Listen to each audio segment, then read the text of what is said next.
합의를 통해서 성과 목표를 설정하게 되는 것입니다. 이러한 상담의 목표는 내담자의 문제에 따라서 다양하게 설정할 수가 있습니다. 궁극적으로 내담자의 긍정적인 행동과 발달적 변화를 추구하는 데 그 목표를 두어야 하는 것입니다. 이와 같은 다양한 정의들을 종합하여 본다면 결국 상담이라는 것은 심리, 정서적 등의 다양한 문제를 가지고 있는 사람 또는 자신의 삶의 과정에서 의식적이든지 또는 무의식적이든 또는 의도적 또는 무의도적 어떤 이런 다양한 것들 간의 문제의식을 가지고 있는 아동이나 청소년이나 성인이나 또 여러분들이 지금 공부하고자 하는 노인 등 모든 사람들에게 어떤 심리적인 커뮤니케이션을 통해서 도움을 주는 인간적인 노력이라고 우리가 정의할 수 있는 것입니다. 그러면 노인 상담이라는 것은 상담에 대한 일반적인 정의와 유사하게 설명할 수가 있습니다.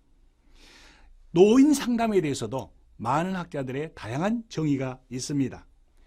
대표적인 우리 박재간 학자의 같은 경우에는 노인 상담을 다양한 분야의 노인 문제에 관한 전문적인 지식과 훈련을 받은 상담자가 노인들이 당면한 모든 문제들을 의논하고 그 해결점을 찾을 수 있도록 도와주는 과정이라고 설명하고 있습니다. 노인 상담이라는 것은 결국 노인이 가지고 있는 그 문제 해결의 기초이자 노인 문제 해결에 공통적으로 사용되는 하나의 매개적인 방법으로 여겨지고 있다고 할 수 있는 것입니다. 또한 김태연 학자는 도움을 필요하는 노인이 전문적으로 훈련받은 상담자, 앞에 박재간 학자의 정의에서도 전문적이라는 얘기가 나오고 있죠.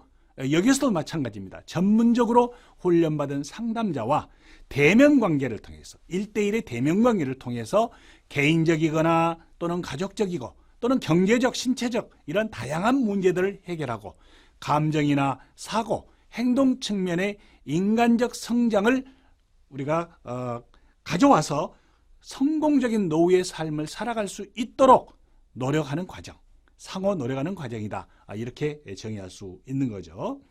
그래서 이 노인 상담이라는 것은 이미 우리 사회 속의 사회 틀, 사회 구조라고 할 수가 있죠. 이런 구조의 주변으로 밀려난 약자인 노인을 정서적으로 지지하며 또는 변화한 사회에 적용할 수 있도록 하고 노인과 관련해 어려움을 겪고 있는 가족 구성원의 지지를 도모하는 총체적 보살핌의 역할을 의미한다고 할 수 있습니다. 다시 말씀드려서 노인 상담은 그 주체자인 당사자의 노인도 있지만은 그 노인의 환경과 연계되어 있는 가족의 상담도 매우 중요한 하나의 상담의 역할이다. 이렇게 볼 수 있는 것입니다. 노인 상담은 개인의 노력도 엄청 필요하죠. 당사자의 노력이 전제되지 않으면 안 됩니다. 그리고 방금 말씀드린 것처럼 주변에 환경에 관련되어 있는 가족의 지원, 그리고 사회의 다양한 복지정책이라든가 이런 다양한 공적인 개입이 필요하다는 기본 원리에서 출발하게 됩니다. 이러한 맥락을 우리가 살펴볼 때에 노인 상담은 개인 및 가족 차원에서 해결할 수 없는 노인의 욕구에 대한 구체적이고 실제적인 지원망이다. 이렇게 얘기할 수 있죠. 그리고 노인들이 남아있는 자녀 수명, 아직 그 생명을 다하는 자녀 수명에까지 이르는 노인의 발달 단계를 원만하고 또는 성공적으로 수행할 수 있도록 도와주기 위한 하나의 대안적 복지 서비스의 하나이다. 이렇게 정의할 수 있습니다.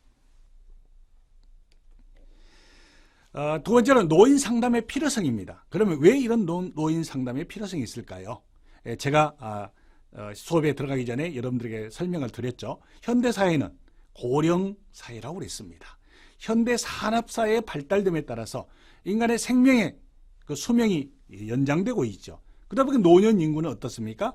계속적으로 증가할 수밖에 없다. 이러한 현대사회를 살아가는 우리 모두에게는 삶은 어떻습니까? 단순합니까? 그렇지 않습니다. 복잡합니다. 그리고 장래에 대해서는 불확실성을 가지고 있습니다. 또 다양한 세대 간의 가치관의 혼란, 이런 것들도 있을 수 있죠. 또 어떤 부의 불평등, 불공평, 이런 것을 통해서 사회적인 처우나 경제적인 불평등도 우리가 생각할 수가 있습니다. 취업 문제도 마찬가지입니다. 또는 결혼, 가정의 문제, 인간관계의 부족, 고독과 소외, 세대 간의 갈등, 엄청난 다양한 문제들로 인해서 정신적인 고통을 겪고 있는 것입니다. 더구나 현대인들이 경험하는 이러한 다양한 문제들은 과거에 비해서 어떤가요? 더 그 양적으로나 질적으로 그런 측면에서 심각성이 날로 더해가고 있는 실정입니다. 과거의 사회에서는 개인에게 문제가 발생되면 가족이나 친구나 주변에 있는 동료들, 이러한 사람들의 도움을 받아서 해결할 수가 있었습니다. 그런 사례가 많았습니다. 그러나 현대사회 구조 속에서는 이렇게 발생한 문제들은 주위의 도움으로 해결하기에는 너무나 문제가 복잡하고 그 양도 많아지게 되는 것입니다. 그래서 이러한 문제를 해결하기 위해서는 여러분들과 같이 전문적인 교육과 훈련을 받은 전문 상담사의 개입이 필요하다는 것입니다. 더구나 노인의 현대 가족의 구조적인 변화가 있죠. 핵가족이라는 이러한 여러 가지의 구조의 틀이 바뀌었죠. 또는 개인주의적인 가치관의 확대, 각자 개인에 대한 어떤 가치관들이 다 다르죠. 한 세대 안에 있는 사람들도 다르게 되는 거죠. 또는 세대 간의 차이가 심화되고 있고요. 자신이 겪고 있는 어떤 상대적인 빈곤감 또는 박탈감, 이런 것들도 있을 수 있죠. 경제적 빈곤, 이러한 다양한 차원의 문제를 겪고 있는 것입니다. 이러한 현대의 인구학적, 사회학적 변화는 다양한 차원에서 노인 상담의 필요성이 날로 높아지고 있다, 이렇게 설명할 수 있습니다. 이러한 분위기 속에서 그러면 20세기 초에 미국을 시발로 고등학생의 직업지도 운동과 더불어서 정신건강운동이라든가 정신측정의 표준화 검사 등이 발달해서 전문 상담이 날로 발달되면서 그 중요성도 증가하게 되었습니다. 이후에 관련 학문과 상담의 실천 현장에서 계속적인 임상 논문이 발표되면서 이론의 기반을 날로 튼튼히 다져가고 있고 또 발전시키고 있습니다. 오늘날에도 이러한 다양한 분야에서 이러한 이론적 배경들이 활용되고 있는 것입니다. 세 번째로 노인 상담의 목적입니다. 상담의 일반적인 목적은 우리가 살펴봤던 상담의 그 정의에서 나타난 바와 같이 장래의 개인의 발달에 영향을 미치는 것들에 대해서 현명한 선택을 하도록 지지하고 안내하고 촉진시키는 것이다, 이렇게 설명할 수가 있는 거죠. 그러기 위해서는 내담자의 자기 노출이, 내 자신의 자아가 가지고 있는 모든 것들을 노출시키는 이런 것들이 반드시 필요하게 됩니다. 그래서 내담자의 자기 이해를 촉진시켜야 하는 것이죠. 이에 따라서 상담자가 의도한 대로 내담자의 행동 변화를 이끌어 가야 하는 것입니다. 상담의 궁극적인 목적, 여러분 교재에 있는 것처럼 네 가지로 요약할 수 있습니다. 내담자의 행동을 긍정적으로 변화시키는 것이고요.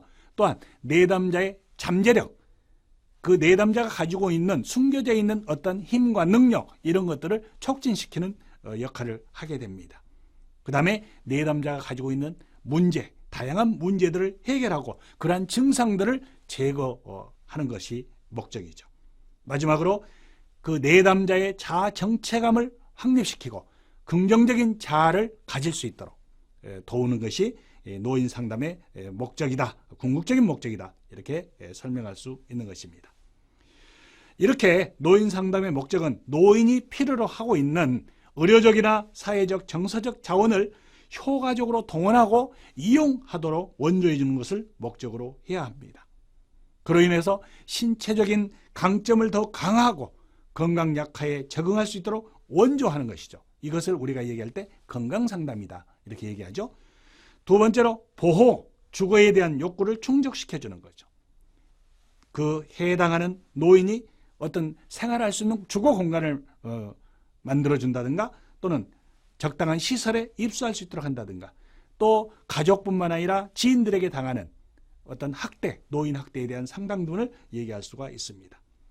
또한 그뿐만 아니라 지역사회에 살아가면서 새로운 역할을 가질 수 있도록 도와주는 것이죠. 어떤 여가 생활을 돕는다 또는 취업을 돕는다 하는 것들이 있죠. 또 배우자나 친구 등 중요한 사람들의 상실에 적응하도록, 이제 나이를 먹어감에 따라서 노인의 발달 단계에 따라서 이제 인생의 삶은 헤어지게 됐잖아요. 부부간의 삶을 같이 살다가 때가 되면은 한 사람은 먼저 세상을 다하게 됩니다. 자, 이럴 때 당하는 어떤 심리 정서적인 문제, 이런 것들까지도 적응할 수 있도록 해야 되고, 죽음을 맞이할 때도 담대히 맞이할 수 있는 이러한 상담들이 돼야 된다. 또한 산업 현장의 일터에서 이제 퇴직을 하게 되죠. 급작스러운 퇴직은 어떤 정서적인 심리적인 혼란을 가져오게 됩니다. 그래서 은퇴에 대비한 어떤 훈련, 상담 또는 재정적인 변화에 대한 대처, 이런 것들도 필요하게 되어 있죠. 그리고 인생의 본인의 삶을 통제할 수 있는, 자기 스스로 통제할 수 있는 이러한 통화적인 상담도 우리에게 필요하다 하는 것을 말씀드립니다. 이러한 노인 상담은 노인의 발달 욕구를 이해하고 환경에 대한 노인의 적용을 돕는 것을 1차적인 목적으로 삼아야 합니다. 맥도날드와 한이라는 학자는 다음과 같은 관점에서 노인 상담이 추진되어야 한다고 얘기하고 있습니다. 첫째로 개인적인 문제를 해결하는 데 도움을 줘야 한다는 것이고요. 두 번째로 중요한 결정을 하는 데 도움을 줘야 한다는 것입니다. 세 번째는 노인 스스로에 대해서 더 잘 알도록 하기 위해서 자신이 자신을 더 잘 알도록 한다는 얘기죠. 그리고 네 번째로는 그들이 행복하지 못하고 어디로 가야 할지 모를 때에 그들의 이정표를 제시해주는 힘이 돼야 된다. 이렇게 설명할 수 있는 것입니다. 그리고 다섯 번째는 어려운 상황을 다루는 법, 방법, 이런 것들을 제공을 하기 위해서, 또는 여섯 번째로 공감적이고 지지적인 대화자가 돼서 그들의 마음을 위로하는 측면도 있어야 되겠죠. 일곱 번째는 위기를 겪는 동안 그들을 도와주고 지지하고 위로하고 이러한 것들을 제공하기 위해서 노인 상담의 내용들이 진행돼야 된다 하는 것입니다. 그러면 이러한 노인 상담의 공통적인 특성이 있는데요. 그 특성을 좀 살펴보도록 하겠습니다. 먼저는 구조적인 측면과 내용적인 측면, 그리고 목표적인 측면, 이렇게 세 가지의 특성을 나누어서 설명드리겠습니다. 자, 첫째는 구조적 측면입니다. 상담은 반드시 내담자와 상담자가 필요하다. 지금까지 설명드렸죠. 혼자서 할 수 없는 것이 상담이라는 얘기죠. 그래서 이들이 대면할 수 있는 뭐가 필요하다는 얘기죠? 공간이 필요하다는 얘기입니다. 물론 요즘은 물리적인 공간뿐만 아니라 우리 정보통신의 발달로 인해서 인터넷, 어떤 SNS, 다양한 통신망을 통해서 할 수도 있지만은, 그래도 가장 납보를 형성할 수 있는 것들은 물리적인 공간을 제공해서 그 공간 안에서 서로의 마음을 주고받는 이러한 상담이 필요한 것입니다. 내담자는 상담자를 믿을 수 있는 존재라고 여기기 전까지는 자신의 문제를 결코 잘 얘기하려고 하지 않습니다. 그래서 내담자가 신뢰감을 가질 수 있도록 어떤 편안한 공간들을 제공하는 것이 필요하다 하는 것을 말씀드리고요. 다음 두 번째로 내용적 측면을 살펴보면은 내담자는 항상 문제를 가지고 있고 상담자는 문제 해결을 위한 조언과 충고 또는 그 교육을 제공하게 되는 것이죠. 그래서 내담자가 상담을 요청하는 것은 반드시 그에게 해결하지 못하는 문제가 있기 때문인 것입니다. 상담에 있어서 상담자의 가장 큰 역할은 그 문제의 원인을 찾아서 그 문제 해결을 위한 적절한 조언과 충고가 필요한 것입니다. 따라서 상담자는 내담자의 문제를 정확하게 파악하기 위한 다양한 관점의 지식이 필요한 것입니다. 다음 세 번째, 목표의 측면에서 살펴보겠습니다. 목표 측면이라는 것은 상담은 내담자의 변화를 추구하는데 그 목표를 세워야 합니다. 내담자의 문제 해결과 성장을 위한 내담자 스스로 자발적인 그리고 심리적 행동적 변화를 가져가게 하는 것이 상담자의 역할이라고 이렇게 할 수 있는 것입니다. 이 과정에서 매우 중요하게 여기는 것은 내담자의 자발적 변화입니다. 자발적 변화를 추구해야 하는 것입니다. 즉 상담자는 문제 해결을 위한 상담자 자신이 주체가 되는 것이 아니라 내담자 스스로 문제를 해결할 수 있도록 조건을 형성하는 것이 필요한 것입니다. 이러한 상담의 기본 원리 속에서 우리가 더 살펴본다면 상담 과정은 어떤 문제의 수집을 토대로 해서 개인의 문제 해결 실마리를 찾도록 하는데 초점을 맞추고 있습니다. 이 과정에서 상담자는 인간의 기본 욕구를 이해할 수 있어야 하고 또 상담자로서 기본적인 태도를 지녀야 합니다. 그래서 상담자는 다음과 같은 기본 원리를 염두에 두고 상담을 진행해야 합니다. 첫째, 개별화의 원리입니다. 개별화의 원리. 그 개별화의 원리라는 것은 그 인간 한 사람 한 사람마다 다 개별적인 차이가 있다는 것입니다. 그 차이를 존중해야 한다는 것이 개별화의 원리의 핵심인 것입니다. 두 번째는 수용의 원리입니다. 수용의 원리라는 것은 상담자는 그 내담자에게 매우 따뜻하고 명랑하고 친절하면서도 그 내담자가 하는 말 모든 것들을 받아들일 줄 알아야 된다는 것입니다. 그것을 우리가 얘기할 때 수용적이어야 한다. 내담자가 한 말과 행동에 대해서 잘못했다고 지적을 하거나 그것을 비평을 하거나 비판을 해서는 안 된다는 것입니다. 세 번째는 자기결정의 원리입니다.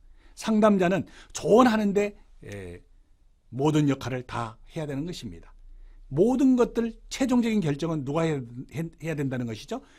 내담자가 해야 된다는 것입니다. 그래서 내담자가 자기 결정을 할 수 있도록 지지하고 조언하는 것으로 그 역할을 해야 된다 하는 것입니다. 그렇게 하기 위해서는 여러분 교재에 있는 것처럼 자기 수용을 잘할 수 있도록 도와줘야 되는 것이고 또 내담자가 가지고 있는 잠재 능력과 그 장점들을 발견하고 활용할 수 있도록 해줘야 된다는 것입니다.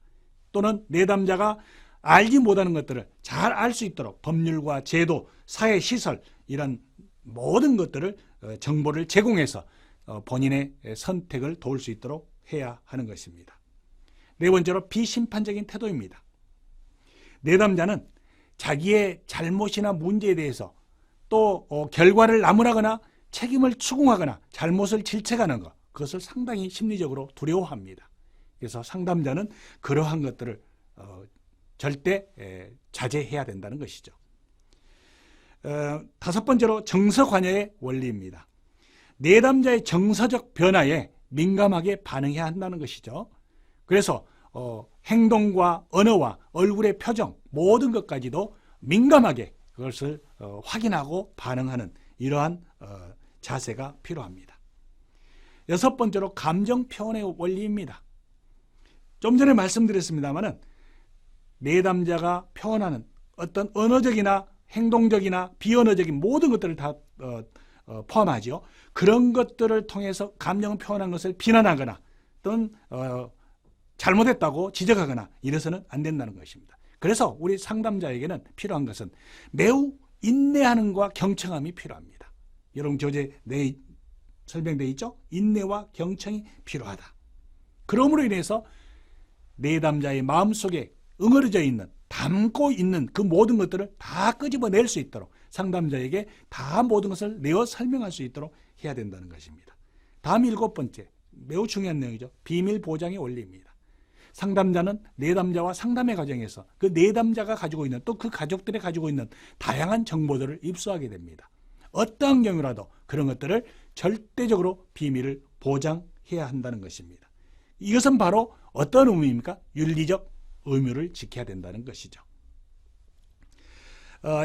이에서 살펴본 여러 가지 상담 기본 원리에 입각해서 노인 상담에 적용할 원리는 그럼 무엇인가? 앞에서 설명한 내용들과 유사한 내용입니다. 개별화의 원리가 적용돼야 된다. 그 한 사람 한 사람 개별적으로 가지고 있는 특징에 따라서 우리가 적용하는 것이 대응하는 것이 필요하다는 것이죠. 다음에 의도적인 감정 표현의 원리입니다. 의도적으로 감정을 억제하고 자제하고 할 수 있도록 해야 된다는 게요. 그걸 통해서 내담자의 마음속에 있는 감정에 있는 모든 내적인 것들을 다 표출할 수 있도록 해야 된다 하는 것입니다. 수용의 원리 설명드렸죠. 어떤 선과 악을 우리가 상담자는 판별해서는 안 된다. 평가해서는 안 된다는 얘기죠. 그래서 내담자가 가지고 있는 모든 어떤 문제 또는 언어 이런 것들을 다 받아들이는 수용의 자세가 필요하다 하는 얘기입니다. 절대 네 번째는 심판해서는 안 된다. 그래서 비심판적인 태도의 원리를 가져야 된다. 또 본인이 스스로 결정할 수 있도록 자기결정의 원리를 가져야 된다. 그 다음에 죽음에 대한 긍정적인 수용의 자세를 설명해야 된다. 인간은 태어나서 다 한 번쯤은 죽음을 맞이하게 됩니다. 그래서 자연적인 현상으로 그걸 받아들여야지 그 내용들에 대해서 어떤 부정적인 감정을 갖도록 해서는 안 된다 하는 것들을 설명하고 있습니다. 지금까지 여러분들 함께 상담의 기본 원칙에서부터 노인 상담의 원리까지 이렇게 살펴봤습니다. 또 다음 시간에 여러분 함께 살펴보도록 하겠습니다.